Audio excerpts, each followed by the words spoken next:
So it felt like I was getting jaded so hard in my reading life that the words weren't landing and penetrating anymore, even if the language was fantastic.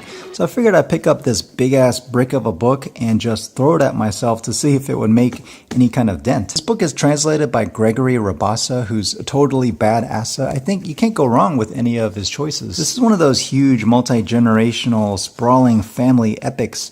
You'd think, going into it when you first crack this thing open, you get one of these things going on here with the familiar repeating of the male character names here. And we're focusing on these two branches. We have Jose Eugenio Semi, the colonel, who's already this well-respected, tall military figure with a booming voice, and his extended family taking care of the young Jose, who's a very sickly child, kind of similar to the author himself. Something about sickliness in youth leading into a life of the intellect. This is his only published novel in his lifetime. Before that, he was known primarily as a poet, and some people even describe this novel as being a novel in verse. Really put that to the test. We can try out some beats. Indeed,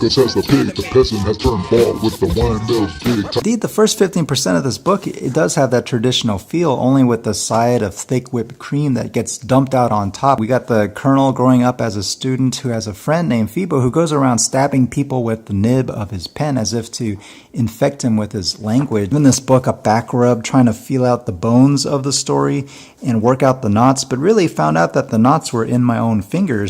I needed to chop this book down somehow. With this metaphorical language just getting cranked up, with metaphors, you got that source and destination component with the source getting launched up, and you wanted to see it do all kinds of flips and stick a perfect 10 landing, but in this case it was just landing all wrong. So really it was a search for finding the story. I felt like I was on this excavation, but really it turns out I was part of a construction crew that was carving this ornate palace out of a mountain. The author sprinkles all these word jewels along the way, and you get distracted and you want to pick them up and gaze into them because they contain entire worlds to fall into, and you get into this sort of fever dream state where if you're not careful, you're going to suddenly be surrounded by these ancient Chinese people and sea creatures and marine life. And that's kind of a thing with these Latin American modernists, is that they seemed pretty shameless about sucking in all manner of knowledge, whether it's east or west, and just all up and down history to the point of oversaturation.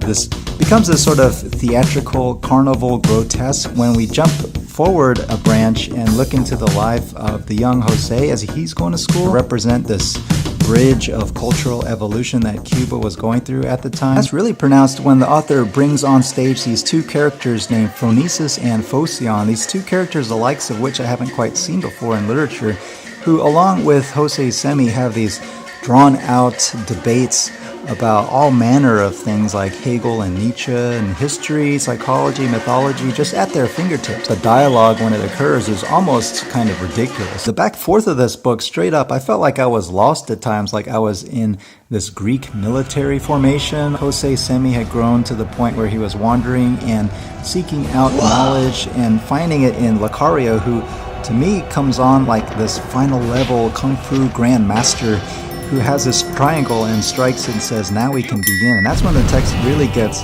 hallucinogenic, as it seems like Jose goes into this 2001 Jupiter and beyond type crossing threshold of knowledge into this new territory where he reaches these heights, like Wilson Harris type heights. You sense a mentorship is taking place with those characters, similar to how this author is pulling you along in his own mentorship of you, not in a very programmatic way, but almost like he couldn't help it. It's like those magic eye posters that, you have to look at a certain way. You almost have to look beyond, and that's what this author was capable of doing. It could appear decadent and indulgent, but some people might just say that that was visionary, and that this book was his way of stair-stepping you up into this enlightened state, this paradise.